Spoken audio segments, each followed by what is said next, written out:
करती है धरती, करती है धरती फरियाद कई हजारों साल, तब जाकर पैदा होता है एक अनोखा लाल। ऐसे अनंत बली, अनंत शक्ति भगवान महावीर स्वामी के चरण कमलों में वंदनम। परम आराध्य गुरुदेव की चरण वंदन। जिज्ञासु बंधु और बहनों, आज हम जिस टॉपिक पर चर्चा करने जा रहे हैं वह हमारा टॉपिक है काल चक्र। काल चक्र की शुरुआत करने से पहले दुनिया के चराचर जीवों में कर्मों ने जाल बिछाया है। क्या साधु गृहस्थ, क्या बाल वृद्ध, ना कोई बचने पाया है। अति शुभ कर्मों के आने से संतों का समागम मिलता है। जिन वाणी का श्रवण करने से दुख जन्म मरण का मिटता है। हाँ, दुख जन्म मरण का मिटता है। काल चक्र। काल,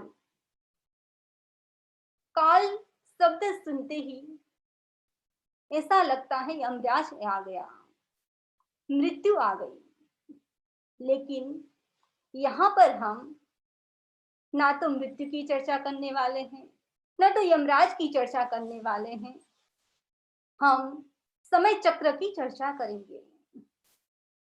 चक्र यानी पहिया, व्हील, जो घूमता रहता है। इस समय भी एक चक्र की तरह है जो घूमता रहता है।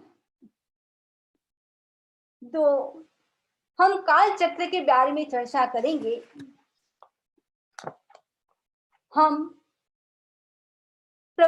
हमारे प्रभु ने जो काल चक्र के बारे में जैसा कहा है उसे हम समझने का प्रयत्न करेंगे।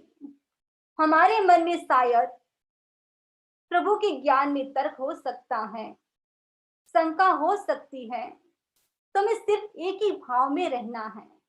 प्रभु ने जो कहा है, प्रभु कथित जो ज्ञान है वही सत्य है। उन्होंने जो कहा है, मुझे समझ में आए या ना आए, मेरा मन एक्सेप्ट करे या ना कर पाए, मुझे एक ही भाव में रहना है। प्रभु ने जो कहा है वह सत्य है।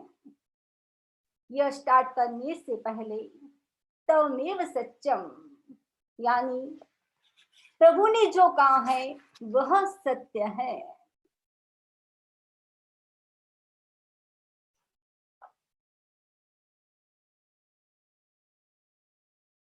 ये काल चक्र हम देखें, उसमें एक पाठ है अवसर पेणिका और दूसरा पाठ है उत्सर पेणिका। अवसर पेणी के अंतर्गत 6 आरे बताए गए हैं और उत्सर पेणी के अंतर्गत भी 6 आरे बताए गए हैं।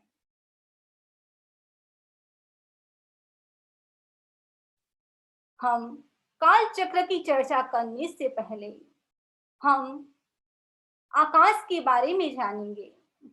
आकाश, आकाश एक बहुत बड़ा है, इतना विशाल है, इनफाइनाइट, यानी इसका कोई स्टार्टिंग पॉइंट नहीं है, इसका कोई एंडिंग पॉइंट भी नहीं है। पूरे आकाश में हम देखें, एक है अलोक ने एक है लोक। अलोक भी इतना बड़ा है, इसका कोई एंडिंग पॉइंट नहीं है। उसमें भी लोक कैसा है, एक लोक एक बिंदु के समान है। जैसे एक कमरा है, जो कमरे के अंदर जो डस्ट का जो पार्टिकल्स है, यानी एक बिंदु के समान है। एक रजकण के समान है, वैसे ही जो पूरे आकाश में हम देखें तो एक लोक कैसा है, एक बिंदु के समान है। दिखता तो बिंदु के समान है, लेकिन जब उसके बारे में हम जानेंगे तो हमको भी ऐसा लगेगा कि लोक भी कितना बड़ा है। वैसे तो जो मकान होता है, मकान के अंदर एक झूमर को लटका दिया जाए तो वो तो छोटा सा दिखता है, मकान कितना बड़ा होता है। तो वैसे ही लोक बहुत छोटा है। अब जब हम लोक की बात करते हैं तो 3 प्रकार के लोक बताए गए हैं, ऊर्ध्वलोक, मध्यलोक और अधोलोक। जैन सिद्धांत के अनुसार हम लोक के मध्य भाग में स्थित अढ़ाई द्वीप में रहते हैं। अढ़ाई द्वीप में जम्बू द्वीप, घातकीय खंड और अर्ध पुष्कर, ऐसे अढ़ाई द्वीप में हम रहते हैं। इस अढ़ाई द्वीप में 15 कर्म भूमि है, 5 भरत क्षेत्र, 5 ऐरावत क्षेत्र और 5 महाविद्य क्षेत्र है। हम कहाँ पर रहते हैं? हम भरत क्षेत्र में रहते हैं। भरत क्षेत्र और ऐरावत क्षेत्र के अंतर्गत ही समय का चक्र चलता रहता है, जिसे हम काल चक्र कहते हैं। जब काल चक्र की बात आती है तब अडिद्वीप के भरत क्षेत्र और ऐरावत क्षेत्र में ही अवसर पीढ़ी और उत्तर पीढ़ी नाम का एक काल चक्र चलता रहता है।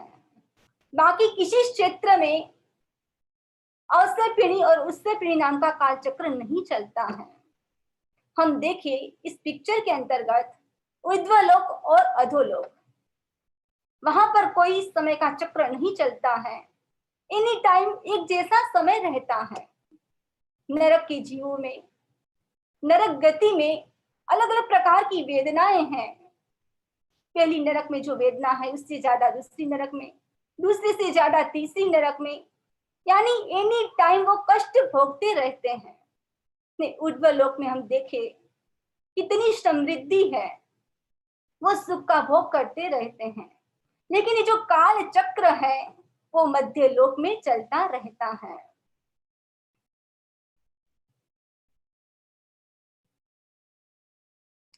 जब हमने लोक की चर्चा की, अब 3 लोक बताए थे, अधोलोक, ऊर्ध्वलोक और मध्यलोक। अधोलोक का जब हम अ लेते हैं और ऊर्ध्वलोक का उ लेते हैं, अ प्लस उ ओ बन जाता है। मध्यलोक का म जोड़ने से ओम बन जाता है। आप ये पिक्चर देख रहे हो, जो जैन धर्म का ओम है वो इस टाइप का होता है। सभी धर्म के अलग अलग प्रकार के ओम होते हैं। ब्रह्मा यानी हिंदू धर्म में इस प्रकार का ओम बताया गया है, आप देख सकते हो। विष्णु में ऐसे बनाते हैं, तिब्बत में आने बुद्धिज्म में इस प्रकार का बनाते हैं, चीन में चाइनीज लोग ऐसे बनाते हैं। यानी बहुत सारे अलग प्रकार के धर्म में अलग अलग प्रकार के ओम बताए गए हैं। जैन धर्म का ओम इस प्रकार से बनाया जाता है। काफी भाई बहनों के मन में प्रश्न हो सकता है कि हम ओम बनाए तो इसकी शुरुआत कैसे करें। तो मैं आपको बताना चाहूंगी, आप एक पॉइंटर से देख सकते हो, यहाँ से शुरुआत आपको करनी है, यहाँ से आपको यहाँ जाना है, वापिस आपको आप यहाँ एंडिंग में आओगे, फिर वापिस आप कैसे जाओगे, ऐसे, फिर वापिस आपको ऐसे आना है। फिर उसके बाद आप यहाँ आ सकते हो, ये चंद्राकार, इसके ऊपर आप डॉट कर सकते हो। तो किसी के मन में प्रश्न हो सकता है ये चंद्राकार और डॉट का क्या मतलब है। तो चंद्राकार यानी एक प्रकार का मन है और डॉट यानी शांति का प्रतीक है। मन में शांति रहे इसलिए ओम मंत्र बोला जाता है। ओम की जब बात आई तो मुझे याद आ रहा है कि जो नौकार मंत्र का आदि अक्षर मिलाने से भी क्या बनता है, ओम बनता है। नमो अरिहंताणम का पहला अक्षर है अ। नमो सिद्धाणम यानी अशरीरी है, तो उसका पहला अक्षर भी क्या है? अ है। अ प्लस आ होता है। और उसके बाद नमो आयरियाणम, तो उसका पहला अक्षर है आ, तो आ प्लस आ क्या होगा? आ ही होगा। नमो वज्जायणम, इसका पहला अक्षर है उ, तो आ प्लस उ क्या हो जाएगा? ओ हो जाएगा। नमो लोए सब्ब साहुणम, यानी साधु साध यानी मुनि, मुनि का म ले तो क्या बन जाता है? ओम बन जाता है। यानी नमस्कार महामंत्र का शीड मंत्र क्या है? ओम। मंत्र का अपना प्रभाव होता है। आप सब क्या कर रहे हो? अभी कैलिफोर्निया से सुरेश जी जैन और उसकी पूरी टीम लगी हुई है नमस्कार महामंत्र का जप हर भाई बहन करे। यानी ये नमस्कार महामंत्र का जप का यज्ञ कंटिन्यू 9 दिन तक चलेगा। इसके अंतर्गत हजारों हजारों लोग जुड़े हुए हैं। नहीं, आप इस नमस्कार महामंत्र के यज्ञ में नहीं जुड़े हैं तो आप अवश्य इस यज्ञ में जुड़े। नमस्कार महामंत्र वह मंत्र नहीं, महामंत्र कहा गया है। इस काल चक्र के अंदर कर हम देखें तो इस काल चक्र से पार होना है तो एक माध्यम है नमस्कार महामंत्र। तो सभी भाई बहन विशेष रूप से क्या करें, इस जो नवकार मंत्र का 24 आवर्स जो अनुष्ठान चल रहा है उसके अंतर्गत हर भाई बहन जुड़ने का प्रयास करें। जब हम काल चक्र की बात करते हैं तो आचार्य श्री तुलसी ने जैन सिद्धांत दीपिका के अंतर्गत बहुत सुंदर कहा है, षड द्रव्यात्मको लोकः। तो लोक कितने प्रकार का है? तो 6 प्रकार का बताया है।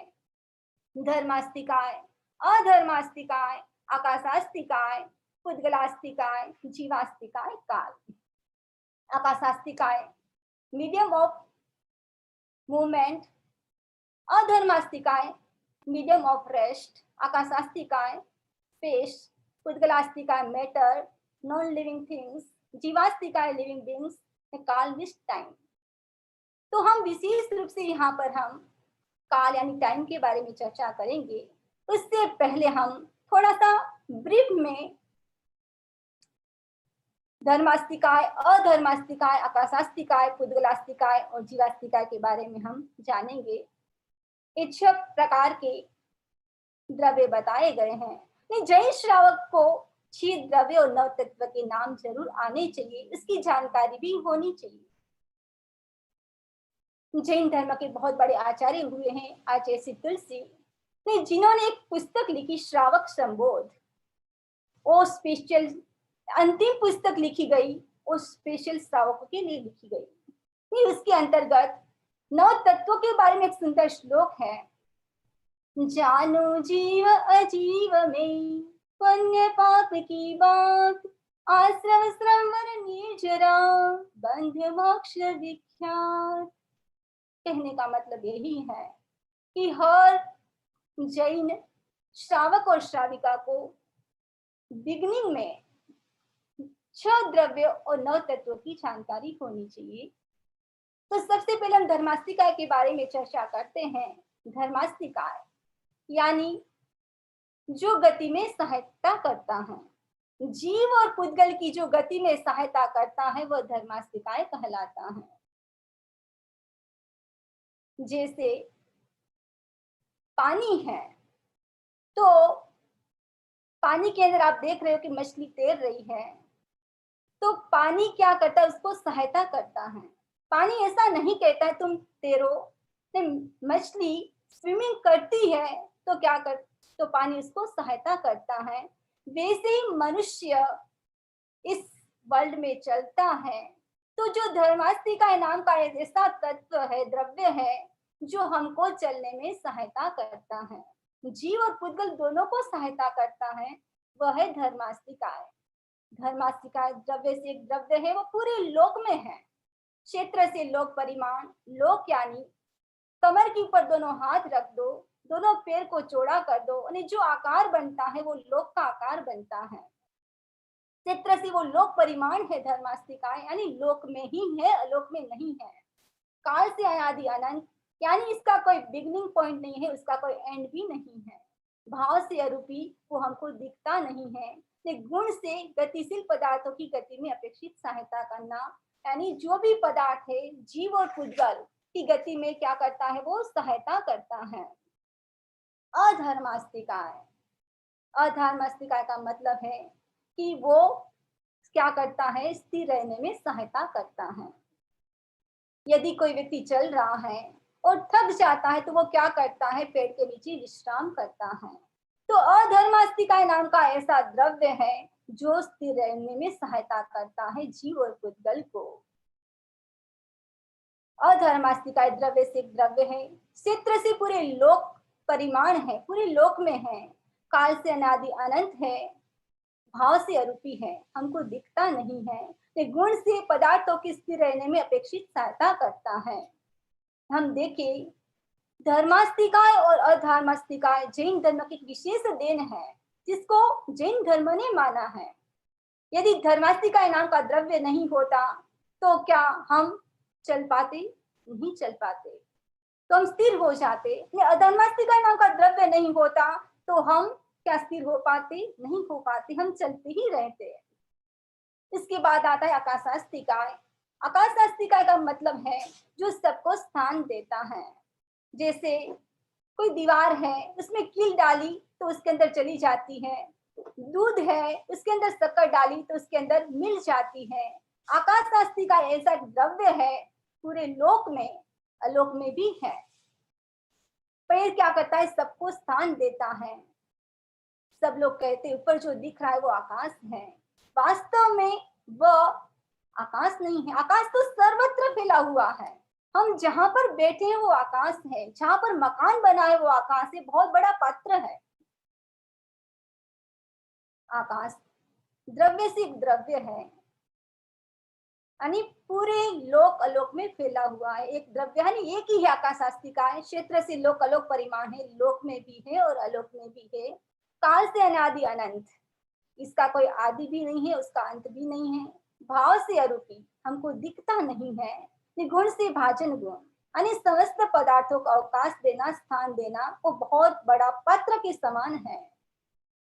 पुद्गलास्तिकाएं, पुद्गलास्तिकाएं कैसा है, उसका स्वभाव है गलन मिलन, सड़ना, इसका स्वभाव है। पुद्गलास्तिकाएं द्रव्य से कैसा है, अनंत द्रव्य, यानी अनंत क्यों है, क्योंकि जीव अनंत है, पुद्गल अनंत है, तो द्रव्य से अनंत द्रव्य है। क्षेत्र से लोक परिमाण, यानी पूरे लोक में ही है।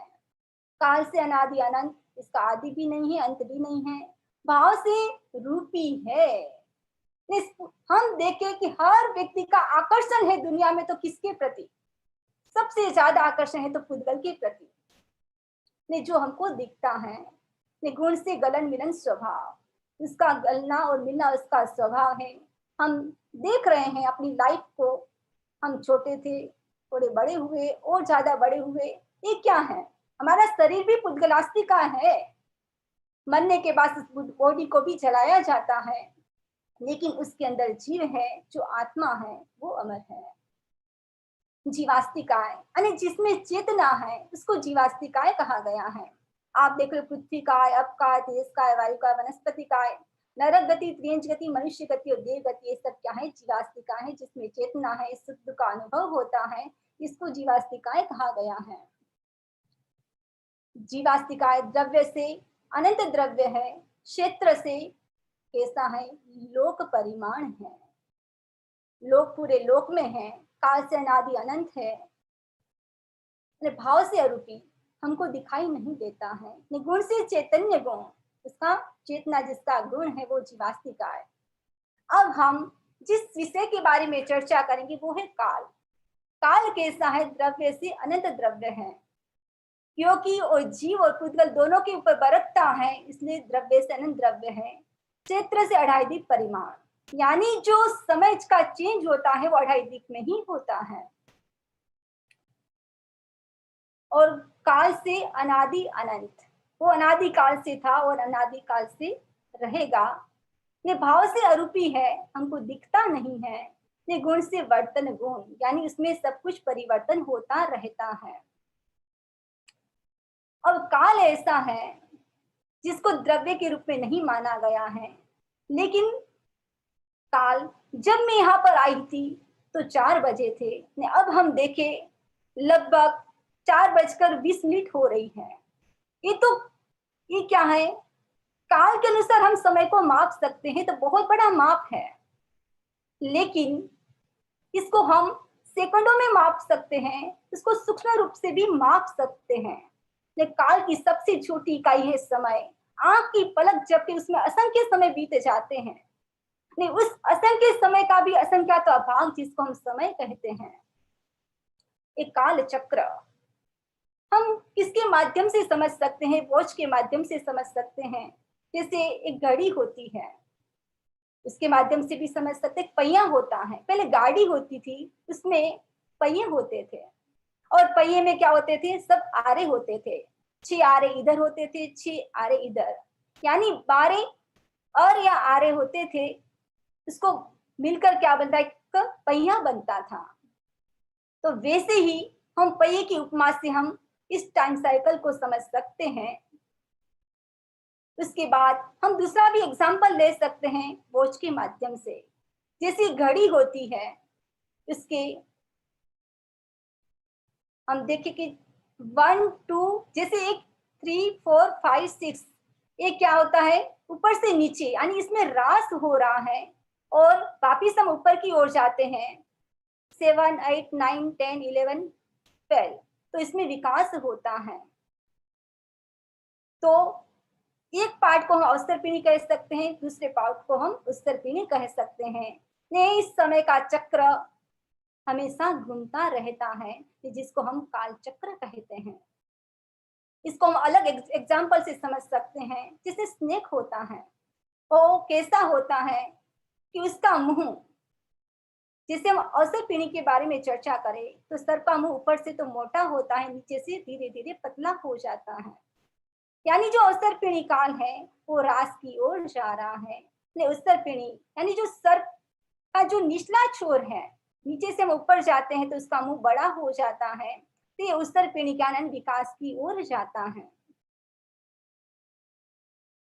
अब आपको एक सुंदर एग्जाम्पल से मैं बताना चाहूंगी। जहाँ परिवार होता है वहाँ ग्रैंडफादर होते हैं। ग्रैंडफादर के 2 सन थे। जो ग्रैंडफादर है उसका नाम है काल चक्र।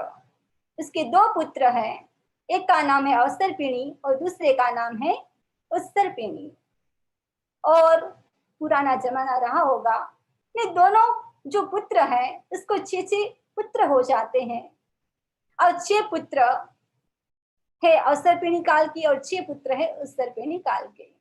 जब हम अवसर्पिणी काल की बात हम करें तो उसके अंतर्गत सबसे बड़ा पुत्र है सुषमा सुषमा, फिर है सुषमा, फिर है सुषमा दुखमा, फिर दुखमा सुषमा, फिर उसके बाद है दुखमा और है दुखमा दुखमा। ने जब उससे पीढ़ी में काल में जाते तो उसकी पूरा उल्टा हो जाता है। टाइम साइकिल हैज 2 पार्ट्स, अवसर्पिणी काल एंड उत्सर्पिणी काल। Each kal is divided into 6 parts called ara. So there are altogether 12 aras in one time cycle. अवसर काल 2 प्रकार का है, अवसर्पिणी और उत्सर्पिणी काल। इसके 2 पार्ट है, इसके अंदर 6 आरे होते हैं और इसके अंदर भी 6 आरे होते हैं, और पूरा मिलकर एक काल चक्र बनता है। अमरहम, do you know how long does it take to complete one time cycle? It takes 20 क्रोडाक्रोडी शाग्रोपम। आप समझ सकते हो कि पूरा एक काल चक्र होता है। इसमें ये भी कितना है? 10 क्रोडाक्रोडी सागर के 6 आरे हो जाते हैं, वापिस 10 क्रोडाक्रोडी के दूसरे 6 आरे हो जाते हैं। तो पूरा कैसा होता है 20 करोड़ कौड़ी सागर का एक काल चक्र होता है जिसके अंतर्गत 12 आरे होते हैं। सागरोपम is a vast, very vast unit of time, यानी इस सागरोपम को बताना बहुत मुश्किल है, बहुत बड़ा होता है, विशाल होता है। यूनिट्स, 1 गांव इज 3 किलोमीटर। आप इसको समझे भी इस माप को, जब हम अवसर का पहला आरा, दूसरा आरा, तीसरे आरे के बारे में चर्चा करेंगे, उससे पहले मैं आपको इसका माप बता रही हूँ। 1 धनुष्य is equal two year, wide spread arms. दोनों हाथों को ऐसा कर दोगे, यानी एक धनुष्य, तो पहले के समय 500 धनुष्य की काया ऊंचाई होती थी, तो आप एक धनुष्य से माप सकते हो कि 500 धनुष्य का माप भी कितना होगा। एक पूर्व में 70,560 अबज ईयर्स। डेफिनेशन ऑफ पल्योपम, मैं पल्योपम को आपको एक एग्जाम्पल के द्वारा बताना चाहती हूँ।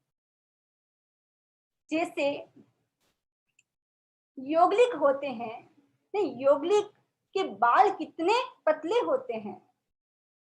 योगलिक जिसने जन्म लिया है वो भी 7 डे के हैं, और उसके बाद उनके जो बाल होते हैं अपने बाल से 100 गुना पतले होते हैं। उसके बाल को पीस पीस किया जाता है, टुकड़े टुकड़े किए जाते हैं। एक टुकड़े के वापस 2 पीस नहीं किए जा सकते हैं, वो इस कुएं के अंदर भरे जाते हैं। ये कुआं भी कितना है, 4 कोस लंबा, 4 कोस चौड़ा और 4 कोस ऊंडा, ऐसा एक कुआं है। उसके अंदर योगलिक के बाल ठसाठस भरे जाते हैं। उसके ऊपर चक्रवर्ती की चतुरंगी सेना भी चले तो बाल ठस से मस नहीं होते हैं। वो 100 साल के बाद एक बाल निकाला जाता है, उसको जो खत्म हो जाता है उसको हम पल्योपम कह सकते हैं। ये कोई ऐसा कोई कुआं नहीं है, लेकिन ये बताया गया है कि इस प्रकार से एक पल्योपम का माप बताया गया है। कितना बड़ा पल्योपम होता है। 10 पल्योपम crore into 1 crore पल्योपम equal 1 सागरोपम। Similarly, 10 crore सागरोपम into 1 crore सागरोपम equal 10 crore क्रोड़ी सागरोपम। That is 1 time cycle काल चक्र। To complete 1 time cycle it takes 10 crore क्रोड़ी सागरोपम। तो जब ये माप बताया है आप लोगों को समझ में आया या ऊपर से गया, लेकिन इतना बड़ा विशाल माप है, बस आप उसको पढ़ के समझ सकते हो। एक काल चक्र, एक है अवसर्पिणी काल और दूसरा है उत्सर्पिणी काल। आप इस पिक्चर में देख रहे हो, ये जो अवसर्पिणी है काल कैसा है, इसमें सुख ही सुख है। दूसरे में क्या है, सिर्फ सुख है।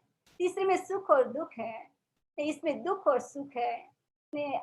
5वें आरे में क्या है, दुख है, और 6ठे आरे में दुख ही दुख है। ये वाला वापिस उत्तर पे निकाल, उससे पूरा उल्टा हो जाता है। अब ये 6 आरे हैं, आप समझ सकते हो कि जो पहला आ रहा था उसमें सुख, इसमें 2 शब्द हैं, सुख और दुख। इसमें तो सुख ही सुख है, इसमें सुख है। अब इसमें पहले सुख फिर दुख, यहाँ पहले दुख फिर सुख। पंचम आ रहा है, वहां तो कैसा है आप देख सकते हो। जो पंचम काल है वहां तो दुख ही दुख है। व्यक्ति को लगता है कि मुझे सुख का आभास हो रहा है, लेकिन वो तो खाली आभास ही है, लेकिन सुख नहीं है। किसी को पुत्र नहीं है उसका दुख है, किसी की शादी नहीं रही उसका दुख है। कोरोना काल में हम देखे तो कोई बीमार है उसका दुख है, कोरोना में कितने व्यक्ति चले गए तो उसका दुख है। यानी ये पंचम काल में हम देखे तो दुख ज्यादा है। और 6th ईयर में 6ठे आरे में जाए तो वहां तो दुख ही दुख है। ये पंचम काल के बारे में हमने चर्चा की। ये पंचम काल कैसा है जिसको कलयुग कहा जाता है। इसके बाद हम देखें जो ये तीसरा आरा और जो चौथा आरा है, तीसरे और चौथे आरे में हमेशा क्या होता है, तीर्थंकर का जन्म होता है। तो तीसरे आरे में भगवान ऋषभ देव का जन्म हुआ और 23 तीर्थंकर का जन्म चौथे आरे में होता है। और हम आगे जानेंगे कि पहला आरा, दूसरा आरा, तीसरा, चौथा आदि आरों के बारे में विस्तार से जानेंगे। उसमें हमारी हाइट कितनी है, आयुष्य कितना है, व्यक्ति कितने दिन के बाद खाता है, उसके बारे में हम चर्चा आगे कल करने का भाव रखते हैं। किसी